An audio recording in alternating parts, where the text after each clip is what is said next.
Welcome back to AATV. I'm your host Tom, Anvil Hibberd, and today we're back at the fob to look at a PSD style loadout. Hey, Tom, what are you doing, mate? I've got my PSD loadout on, mate. It's not a PSD loadout, you just put your plate carrier and your helmet on top of your normal go in the pub clothes, man. But that's what everyone else does.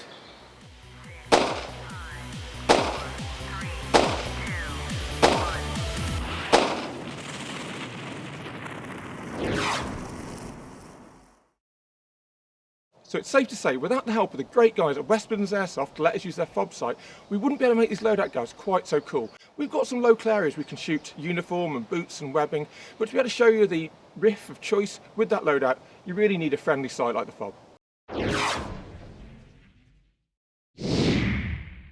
Hello and welcome to another episode of AATV. I'm your host Gareth Gadge Harvey, and today Tom and I will be doing another one of our popular loadout guides. Now, this time we're going to be looking at a PSD or private security detail during the early years of the War on Terror. Now, a lot of airsofters think that PSD, or even PMC sometimes they call it, it's just a case of chucking a plate carrier and a helmet and picking up an AR over your civvy clothes, and couldn't be further from the truth. Those guys actually had certain rules that they worked with, especially in the early years, from about 2002 to about 2006. One of those important rules was they were often protecting national assets or private firms inside highly volatile areas, and they couldn't be mistaken for actual serving soldiers. They were doing a purely defensive guarding and security detail, so quite often they were told they could not wear camo at all. No camo trousers, no mixed top and bottom, no camo plate carrier. So you start seeing companies like 511, like Black Hawk, like Diamondback, making a huge array of tactical kit that is fit for war but looks like it's made for a civilian market. So you can get the look of that PSD operator who might have been working in Kabul or Baghdad. Now, another important thing to remember is not all of these guys are trained soldiers. Some of them are XSF, some of them are just guys who fancy doing some security details. The level of training and professionalism varies immensely. Some of the bigger firms wouldn't touch you if you weren't ex-army, some would take you if you're an ex-firefighter.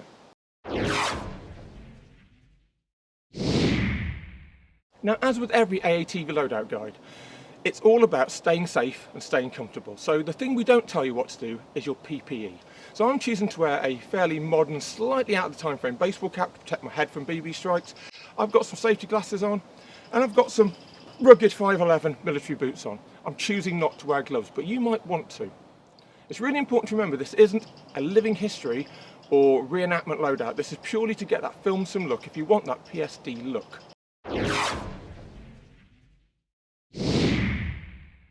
Perhaps one of the best bits about this PSD loadout is that the actual base layer can be as cheap or as expensive as you want it to be. So bear in mind, these guys, most of their time when they're in these sandy hot places protecting people, they're not in a firefight, they're not doing anything particularly risky, so they want to be comfortable. So they're generally wearing cargo trousers and short sleeve shirts, either polo shirts or craghoppers shirts, that sort of stuff. I've chosen to wear a simple bush shirt. I think I got this from a supermarket, I don't know, Georgia Asda type range for a couple of quid.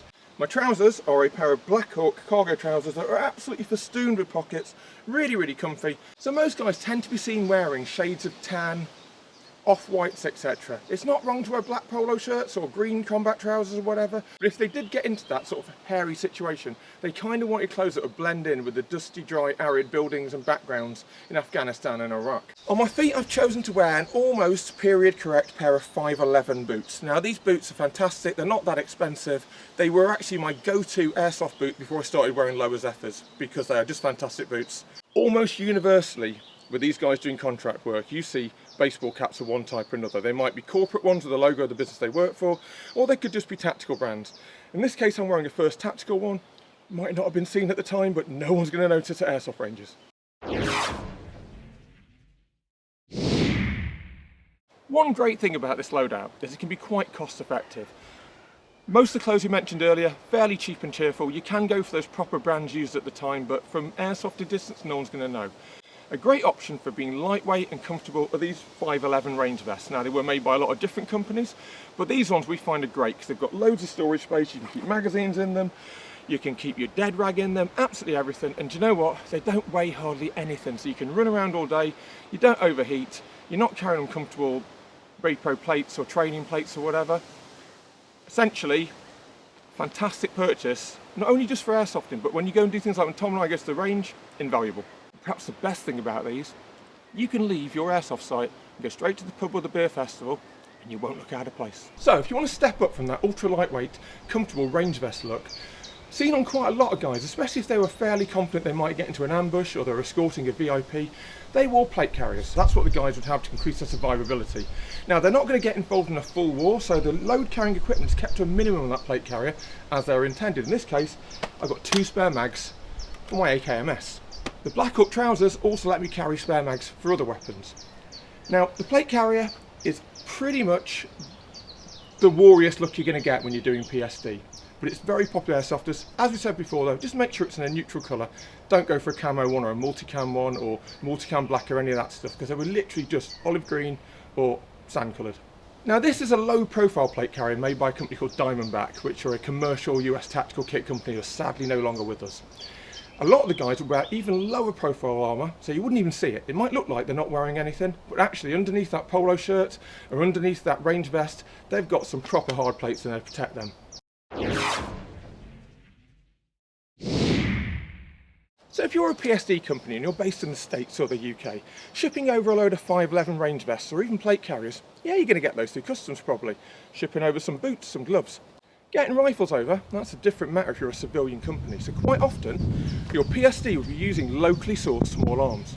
So to represent my PSD, I've chosen the ubiquitous AKMS. Now the AKMS is a must-have for all airsofters in my opinion. It will do you everything from the Vietnam War through to the War on Terror, even up to operations in Russia around 2000 with some units. But they're rugged, they're reliable. In places like Iraq, there are absolutely millions of them about, so they're easy to get, easy to source ammunition for them. And going along with that theme, although we don't normally talk about sidearms, I've chosen to use a Makarov as my sidearm in a commercially made Fab Arms holster. Again, you could get those sort of things into country. Some of the bigger companies and the more professional ones would be able to get those ARs into theatre. So if you've got a really cool M16 or M4, that's fine as well. No one's going to tell you off for it. But if you want that really classic PSD look, I go for the old in-country weapon. So Gadge has been talking to you about private security companies. Companies which employed ex-special forces, ex-army, and even people that worked in civil powers like firefighters or police to go and be private security in Kabul or Baghdad. There was another type that looked very similar kicking around, but these were current serving special forces, particularly CAG or Delta, SAS and DevGru SEAL team. They looked very similar and they were mainly escorting high-profile dignitaries, generals, ambassadors and the like. The stuff I'm wearing is very similar to what Gadge has been talking about, and we based it on some reference photos of Delta escorting high-profile dignitaries in the former Yugoslavia in the early 90s. We were pretty sure they were having a who's got the worst looking polo shirt competition going on, and I've got this absolute cracker from the 90s, absolutely stunning. And you see guys like Larry Vickers wearing some really honking kit.